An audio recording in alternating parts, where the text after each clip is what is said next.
യേശുക്രിസ്തുവിൽ പ്രിയമുള്ളവരെ, നിങ്ങൾക്കെല്ലാവർക്കും നല്ല വചനം പേജിലൂടെ നാം പഠിച്ചുകൊണ്ടിരിക്കുന്ന രക്ഷയുടെ ഭദ്രത സത്യമോ മിഥ്യയോ എന്നുള്ള ഉപദേശ വിഷയത്തിന്റെ 21ാമത്തെ എപ്പിസോഡിലേക്ക് സ്വാഗതം. ഈ പഠനഭാഗത്ത് നമ്മുടെ രക്ഷ എന്തുകൊണ്ട് ഭദ്രമായിരിക്കുന്നു എന്നതിലേക്കുള്ള മറ്റൊരു വാക്യഭാഗവും അതിന്റെ പഠനവുമാണ് ഞാൻ നിങ്ങളെ ഓർപ്പിക്കുവാൻ ആഗ്രഹിക്കുന്നത്. നമ്മുടെ രക്ഷ കർത്താവായ യേശുക്രിസ്തുവിൽ ഭദ്രമാക്കപ്പെട്ടിരിക്കുന്നതിന്റെ മറ്റൊരു കാരണം പരിശുദ്ധാത്മാവായ ദൈവം ഇവിടെ പറയുന്നു. അതെന്താണെന്ന് ചോദിച്ചു കഴിഞ്ഞാൽ, കർത്താവായ യേശുക്രിസ്തു നമ്മുടെ നായകനാണ്. അതായത് യേശുക്രിസ്തുവാണ് നമ്മുടെ രക്ഷാ നായകനായി നമുക്ക് മുമ്പിൽ നിൽക്കുന്നത്.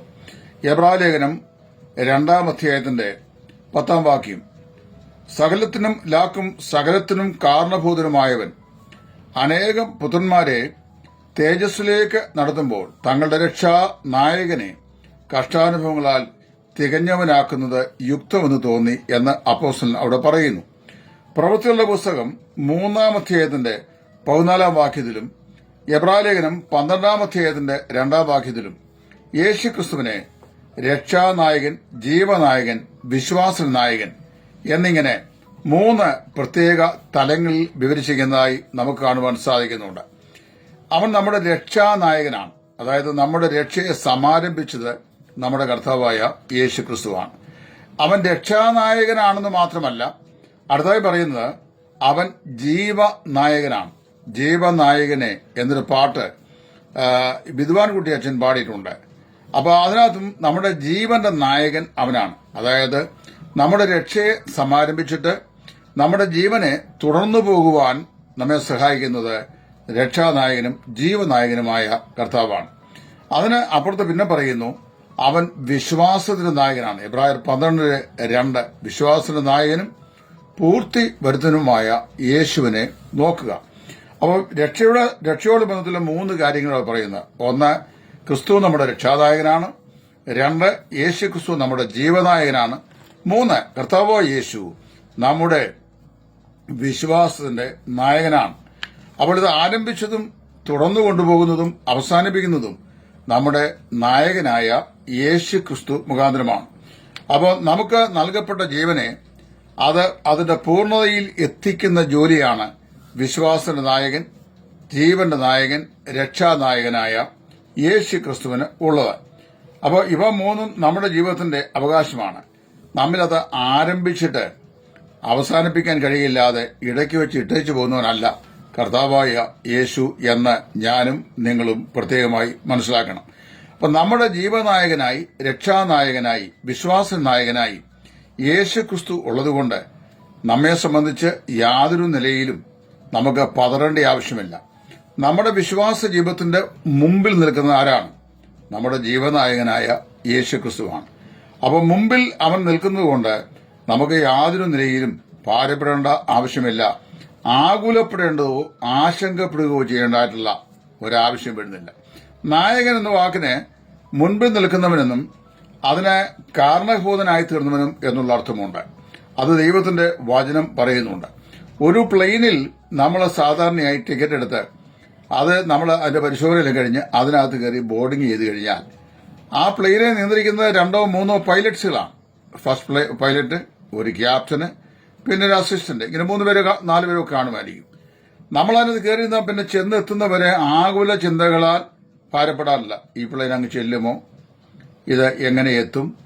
ഈ ക്യാപ്റ്റൻ വളരെ പരിചയസമ്പന്നാണോ? ഇതൊന്നും പ്ലെയിനിന്റെ ABCD അറിയാൻ വയ്യാത്ത നമ്മൾ ചിന്തിക്കുകയോ ആകുലപ്പെടുകയോ ചെയ്യാറില്ല. നമ്മൾ അതിനകത്ത് കയറി ബോർഡ് ചെയ്യുന്നു.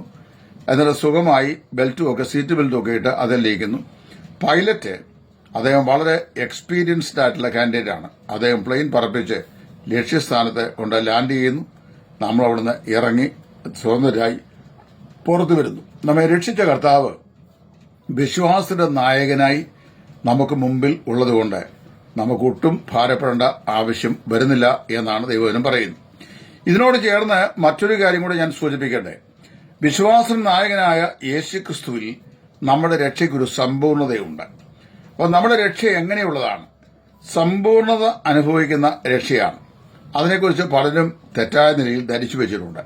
അതുകൊണ്ട് എന്താണ് നമ്മുടെ രക്ഷയുടെ സമ്പൂർണത, എങ്ങനെയാണ് ഈ സമ്പൂർണത നമുക്ക് അനുഭവവേദ്യമാകുവാൻ സാധിക്കുന്നത്, ഇത്യാദി കാര്യങ്ങൾ ദൈവവചന അടിസ്ഥാനത്തിൽ ഞാൻ തുടർന്ന് ഓർപ്പിക്കാൻ ആഗ്രഹിക്കുകയാണ്.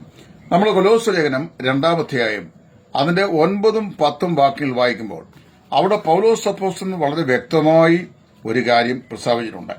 ഞാൻ ആ വാക്യം വായിച്ച് കേൾപ്പിക്കാം. അത് കൊലോസ്യ ലേഖനം അതിന്റെ 2-ാം അധ്യായത്തിന്റെ 9-ഉം 10-ഉം വാക്യങ്ങൾ. ആ വാക്യങ്ങളിൽ താൻ ഇങ്ങനെ പറയുന്നു, അവനിലല്ലോ ദൈവത്തിന്റെ സർവ സമ്പൂർണതയും ദേഹരൂപമായി വസിക്കുന്നത്. ആ വാക്യം ഒന്നുകൂടെ ഞാൻ വായിക്കട്ടെ. അവനിലല്ലോ ദൈവത്തിന്റെ സകല സമ്പൂർണതയും ദേഹരൂപമായി വസിക്കുന്നത്, എല്ലാ വാഴ്ചയ്ക്കും അധികാരത്തിനും തലയായ അവനിൽ നിങ്ങൾ പരിപൂർണർ ആയിരിക്കുന്നു. പ്രത്യേകം ശ്രദ്ധിക്കണം, എല്ലാ വാഴ്ചകൾക്കും അധികാരങ്ങൾക്കും അവകാശിയായ, അല്ലെങ്കിൽ എല്ലാ വാഴ്ചകൾക്കും അധികാരത്തിനും തലയായ അവനിൽ നിങ്ങൾ പരിപൂർണരായിരിക്കുന്നു. You are complete in him എന്നാണ് ഇംഗ്ലീഷിൽ എഴുതിയിട്ടുള്ളത്. ഞാൻ ഈ വാക്യം ഒന്ന് വിശദമായി പറഞ്ഞുതരാം. ആദ്യം നോക്കി, അവനിലല്ലോ, ആരിൽ? കർത്താവായ യേശു ക്രിസ്തുവിലല്ലോ ദൈവത്തിന്റെ സർവ സമ്പൂർണതയും ദേഹരൂപമായി വസിക്കുന്നത്. കർത്താവായ യേശു ക്രിസ്തു എന്ന് പറയുന്നത്, അവനെക്കുറിച്ച് എബ്രായലേഖനം 1-ാം അധ്യായത്തിന്റെ 3-ാം വാക്യത്തിൽ വായിക്കുന്നത്, he is the expressed image of his person and the effulgence of his glory എന്നാ പറയുന്നത്. അവന് തേജസ്സിന്റെ പ്രഭയും തത്വത്തിന്റെ മുദ്രയുമാണ്. തത്വത്തിന്റെ മുദ്ര എന്ന് പറഞ്ഞാൽ the express image of what God is, ദൈവം എന്തോ അതാണ് കർത്താവായ യേശു. അപ്പൊ ദൈവത്തെ ആർക്കും ഒരിക്കലും കാണാൻ കഴിയില്ലല്ലോ. മോശ ഒരിക്കൽ ദൈവത്തെ കാണാനുള്ള ആഗ്രഹം ദൈവത്തോട് പ്രകടിപ്പിക്കുമ്പോൾ, എന്നെ ആർക്കും ഒരു നാളും കാണുവാൻ കഴിയില്ല, ഞാൻ ആരും ഒരു നാളും കണ്ടിട്ടില്ല, കാണുവാൻ കഴിയില്ല, അങ്ങനെ കണ്ടിട്ട് ജീവിച്ചിരിക്കുവാൻ ആർക്കും കഴിയില്ല എന്ന് പറഞ്ഞു. അപ്പൊ ദൈവദാസനായ മോശയ്ക്ക് പോലും, ദൈവത്തോട് കൂടെ നടന്ന മോശയ്ക്ക് പോലും ദൈവം താനായിരിക്കുന്ന പ്രകൃതിയിൽ ദൈവത്തെ കാണാനായിട്ട് ഒരിക്കലും സാധിച്ചില്ല. കാര്യം, ആ ദൈവത്തിന്റെ വിശേഷങ്ങളൊക്കെ പറയുമ്പോൾ കോടി സൂര്യ പ്രഭയേറും രാജാവ് നോക്കിയാണ് അവനെ പുകഴ്ത്തി ദൈവവചനം പറഞ്ഞിട്ടുള്ളത്, അവനെക്കുറിച്ച് പ്രസ്താവിച്ചിട്ടുള്ളത്. തിമോത്തിയോസ് അപ്പോസ്തലൻ എഴുതുമ്പോൾ, രാജാതി രാജാവും കർത്താതി കർത്താവും താൻ മാത്രം അമർത്യതയുള്ളവനും അടുത്തുകൂടാത്ത വെളിച്ചത്തിൽ വസിക്കുന്നവനും മനുഷ്യർക്ക് ആർക്കും കാണുവാൻ കഴിയാത്തവനും ആരും കണ്ടിട്ടില്ലാത്തവനുമായവൻ, അങ്ങനെയുള്ളവൻ ആ പ്രത്യക്ഷത വേഗത്തിൽ വരുത്തുമെന്ന് കർത്താവിനെ കുറിച്ച് പറയുകയാണ്. അപ്പൊ അവൻ അടുത്തുകൂടാത്ത വെളിച്ചത്തിൽ വസിക്കുന്ന ദൈവമാണ്. മനുഷ്യരാരും കണ്ടിട്ടില്ലാത്തവനാണ്, ആർക്കും കാണാൻ കഴിയാത്തവനാണ്. എങ്കിലും ആ ദൈവത്തെ കാണാനുള്ള ആഗ്രഹം ആദ്യകാലം മുതലേ കർത്താവിന്റെ ശിഷ്യന്മാർക്കൊക്കെ ഉണ്ടായിരുന്നു. പല ആളുകൾക്കും ആ ആഗ്രഹമുണ്ട്. നമുക്കും വാസ്തവത്തിൽ ദൈവത്തെ ഒന്ന് കണ്ടാൽ കൊള്ളാമെന്നുള്ള അതിയായ ആഗ്രഹം ഉണ്ടെന്ന് ഞാൻ വിശ്വസിക്കുന്നു. എന്നാൽ ഇവിടെ മനസ്സിലാക്കേണ്ട വിഷയം, ദൈവത്തെ നേരിട്ട് അങ്ങനെ കണ്ടിട്ട് ജീവിക്കാൻ നമുക്ക് സാധിക്കത്തില്ല. കാര്യം, നമ്മൾ ജഡ ശരീരത്തിൽ ജീവിക്കുന്ന ആളുകളാണ്. പാപത്തിന്റെ ശക്തി ഇന്നും നമുക്ക് ചുറ്റുപാടുമായിട്ടുണ്ട്. അവിടെയാണ് നമ്മൾ കഴിയുന്നത്. പരിശുദ്ധനായ ദൈവത്തെ, സർവശക്തനായ ദൈവത്തെ താൻ ആയിരിക്കുന്ന ആ രൂപത്തിൽ കാണാൻ നമുക്കൊരിക്കലും സാധിക്കുകയില്ല. കർത്താവിന്റെ അരിമ ശിഷ്യന്മാരിൽ ഒരുത്തനായ ഫിലിപ്പോസ് ഒരിക്കൽ യേശുവിന്റെ അടുക്കൽ പറഞ്ഞു, കർത്താവേ, it is suffice show unto us the father, പിതാവായ ദൈവത്തെ ഞങ്ങൾക്കൊന്ന് കാണിച്ചെന്നാൽ അത് മതി എന്ന് പറഞ്ഞു. അപ്പൊ എന്താണ് ഫിലിപ്പോസിനോട് കർത്താവ് പറഞ്ഞത്? എന്നെ കണ്ടവൻ പിതാവിനെ കണ്ടിരിക്കുന്നു, ഞാനും പിതാവും ഒന്നാകുന്നു. എന്നെ കണ്ടവൻ പിതാവിനെ കണ്ടിരിക്കുന്നു, ഞാനും പിതാവും ഒന്നാകുന്നു. യേശുക്രിസ്തുവിന്റെ കൂടെ അല്ലാതെ, യേശുക്രിസ്തുവിന്റെ അപ്പുറത്ത് ദൈവത്തെ കാണാൻ നമുക്കൊരിക്കലും സാധിക്കുന്നില്ല. യോഹന്നാൻ 1:14 വായിക്കുന്നത്, വചനം ജഡം ധരിച്ച് കൃപയും സത്യവും നിറഞ്ഞവനായി നമ്മുടെ ഇടയിൽ പാർത്തു എന്നാണ്. അപ്പൊ കർത്താവായ യേശുവാണ് ദൈവത്തിന്റെ വെളിപ്പെടുത്തപ്പെട്ട രൂപം എന്ന് പറയുന്നത്. അതുകൊണ്ട് കൊലോസ്യനിലുള്ള അപ്പോസ്തലൻ പറയാണ്, അവനിലല്ലോ ദൈവത്തിന്റെ സർവ സമ്പൂർണതയും ദേഹരൂപമായി വസിക്കുന്നത്. അത് Christ is the embodiment of the living God. ജീവനുള്ള ദൈവത്തിന്റെ മൂർത്തിഭാവമാണ് കർത്താവായ യേശു. ഇപ്പൊ ക്രിസ്തു ദൈവത്തിന്റെ മൂർത്തിഭാവമാണ്. എല്ലാ വാഴ്ചയ്ക്കും അധികാരത്തിനും തലയായ അവൻ നിങ്ങൾ പരിപൂർണരായിരിക്കുന്നു. കർത്താവായ യേശു ക്രിസ്തുവിൽ വിശ്വസിച്ച കൊലോസിയിലെ വിശ്വാസികളോട് പൗലോസ് പറയാണ്, ഈ ശരീരത്തിന്റെ തലയാണ് കർത്താവായ യേശു. അങ്ങനെയാണെങ്കിൽ തലയായ ക്രിസ്തുവിന്റെ ശരീരമാണ് ദൈവത്തിന്റെ സഭ. എഫേസ്യ കൊലോസ്യ ലേഖനങ്ങൾ പരസ്പര പൂരകമാണ്. എഫേസ് ലേഖനത്തിൽ കർത്താവ് തലയായ ക്രിസ്തുവിന്റെ ശരീരമായ സഭയെക്കുറിച്ച് അപ്പോസ്തലൻ വിവരിക്കുമ്പോൾ കൊലോസ് ലേഖനത്തിൽ അദ്ദേഹം ശരീരമായ സഭയുടെ ശിരസായ യേശു ക്രിസ്തുവിനെ കുറിച്ചാണ് പറയുന്നത്. അങ്ങനെ വരുമ്പോൾ ശിരസ്സും ശരീരവും തമ്മിലുള്ള ബന്ധമാണ് സഭയും ക്രിസ്തുവും തമ്മിലുള്ള ബന്ധം. ശരീരത്തിന്റെ ശിരോസ്ഥാനമാണ് കർത്താവായ യേശു ക്രിസ്തുവുള്ളത്. ആ യേശു ക്രിസ്തുവിൽ നിങ്ങൾ ആരാകുന്നു? പരിപൂർണരാകുന്നു. You are complete in Jesus Christ. ഇവിടെ ഉദ്ധരിച്ചത് ദൈവവചനമാണോ എന്നുള്ളത് ആദ്യം നമ്മൾ ചിന്തിക്കണം. ദൈവത്തിന്റെ മാറ്റമില്ലാത്ത വചനമാണ്. ആണെങ്കിൽ കണ്ണുമടച്ച് അതങ്ങ് വിശ്വസിക്കുക. മനുഷ്യന്റെ യാതൊരു യുക്തികളുടെ ചോദ്യങ്ങൾക്കും ഇവിടെ പ്രസക്തിയില്ല. ദൈവത്തിന്റെ വചനം പറയുന്നു, തലയായ യേശു ക്രിസ്തുവിൽ നിങ്ങൾ പരിപൂർണനാകുന്നതാണ്. അങ്ങനെ പറയുന്നത് ദൈവത്തിന്റെ വചനമാണെങ്കിൽ, പരിശുദ്ധാത്മാവ് നിശ്വസിച്ച ദൈവവചനമാണ് അതെങ്കിൽ രണ്ട് കണ്ണുമടച്ച് അത് വിശ്വസിച്ചുകൊള്ളുക. We have no authority to question the word of God. ദൈവവചനത്തെ ചോദ്യം ചെയ്യാൻ നമുക്കൊരിക്കലും അവകാശമില്ല. അപ്പൊ അങ്ങനെയാണെങ്കിൽ ദൈവം സമ്പൂർണത ദേഹരൂപമായി വസിക്കുന്ന ക്രിസ്തുവിൽ നാം പരിപൂർണമാണ്. ദൈവത്തിന്റെ പൂർണത ദേഹരൂപമായി വസിക്കുന്ന യേശു ക്രിസ്തുവിൽ ഞാനും നിങ്ങളും പരിപൂർണരാണ്. അതെങ്ങനെ സാധിക്കും? എങ്ങനെ മനസ്സിലാക്കാൻ കഴിയും? യാതൊരു ഊനവും കുറവും ഉണ്ട് എന്ന് അർത്ഥം അതിന് പിന്നെ ഇല്ല. യേശു ക്രിസ്തുവിനോട് നമ്മൾ ചേർന്നപ്പോൾ അതെങ്ങനെയാ സാധിച്ചത്?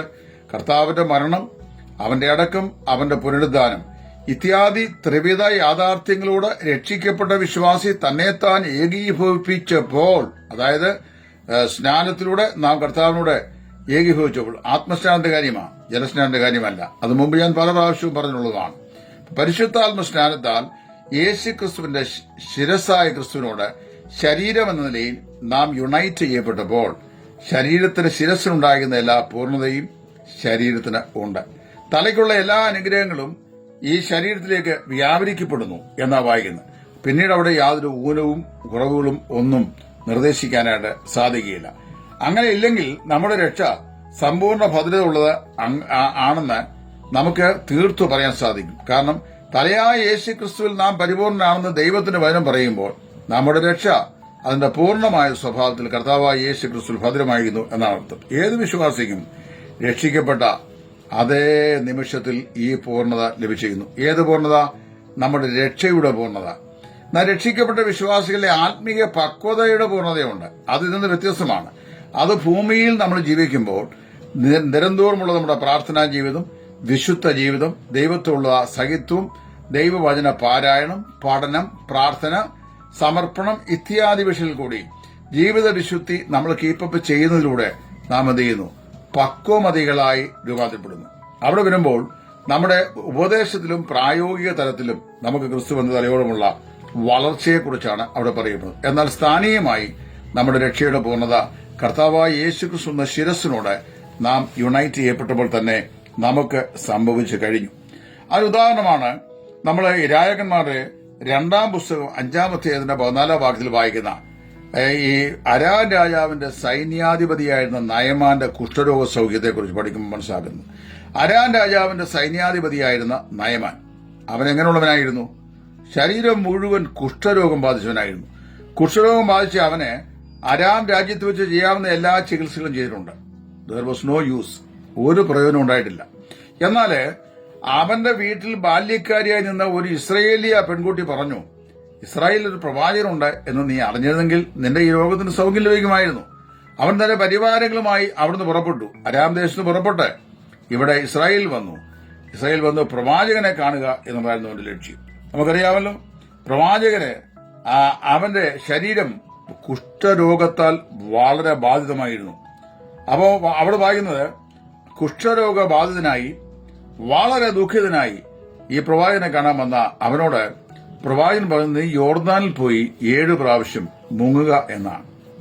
അബാനയും പർപ്പരയും പോലെയുമുള്ള പളുങ്ക നദികൾ ഉള്ള ഈ അരാം ദേശത്തുനിന്ന് ഇസ്രായേൽ കൂടി ഒഴുകുന്ന ഈ യോർദാനിലെ കലങ്ങിയ വെള്ളത്തിൽ മുങ്ങുന്ന എന്തിനാണ് എന്ന് അവൻ സംശയം പ്രകടിപ്പിച്ചെങ്കിലും നമ്മൾ വായിക്കുന്ന അവന്റെ ഭൃത്യന്മാരുടെ നിർദ്ദേശപ്രകാരം അവൻ മുങ്ങി 7-ാം പ്രാവശ്യം പൊങ്ങുമ്പോൾ നമ്മൾ വായിക്കുന്നത്, അവന്റെ ശരീരം ഒരു ശിശുവിന്റെ ശരീരം പോലെ ആയി തീർന്നു എന്നുള്ളതാണ്. ശിശുവിന്റെ ശരീരത്തില് യാതൊരുവിധ വടുക്കളും കാണിക്കില്ല. നല്ല നേർത്ത ചർമ്മമുള്ള സുന്ദരമാകുന്ന രൂപമാണ് ശിശുക്കൾക്ക് സാധാരണയായി ഉള്ളത്. അതുപോലെ സമ്പൂർണമായ രൂപത്തിലും വടിവില്ലാതെ അവസ്ഥയിലും നയമാൻ എഴുന്നേറ്റ് വന്നു എന്നാണ് നമുക്ക് കാണുവാനായിട്ട് സാധിക്കുന്നത്. ഇനിയും യാതൊരുവിധമായ അശുദ്ധിയും യാതൊരുവിധമായ അപൂർണതയും യാതൊരുവിധമായ വടുക്കളും യാതൊരുവിധമാകുന്ന നാറ്റവും യാതൊരുവിധമാകുന്ന ചുളിവും ആ ശരീരത്തിന്മേൽ ഉണ്ടായില്ല. ഇത് തന്നെയാണ് കർത്താവായ യേശുക്രിസ്തുവിൽ വിശ്വസിക്കുമ്പോൾ നമുക്കും സംഭവിക്കുന്നത്. ക്രിസ്തുവിന്റെ പൂർണ്ണതയാണ് നാം ധരിക്കുന്നതല്ല, നമ്മുടെ പൂർണ്ണതയല്ല.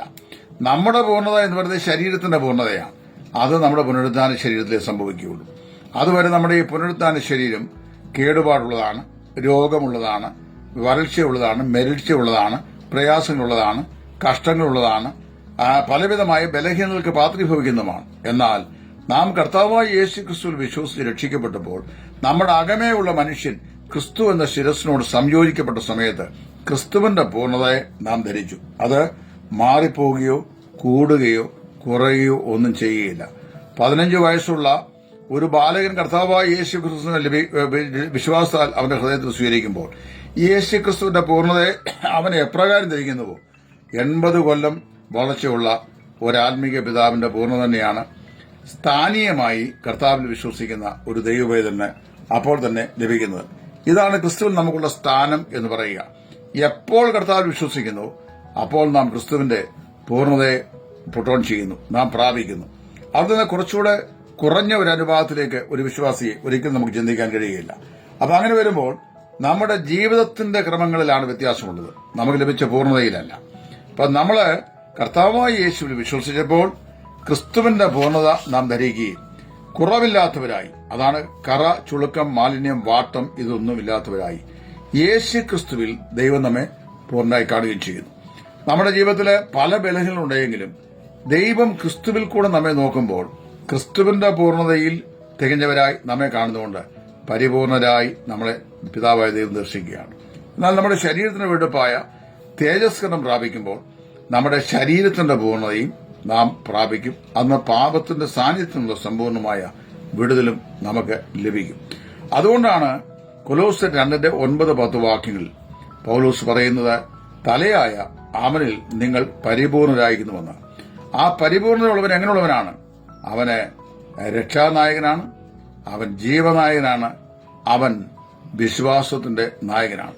അപ്പൊ രക്ഷാനായകനും ജീവനായകനും വിശ്വാസ നായകനുമായ ഈ യേശു ക്രിസ്തുവിൽ നമുക്ക് ശരണപ്പെടുമ്പോൾ എന്തോ സംഭവിക്കുന്നു?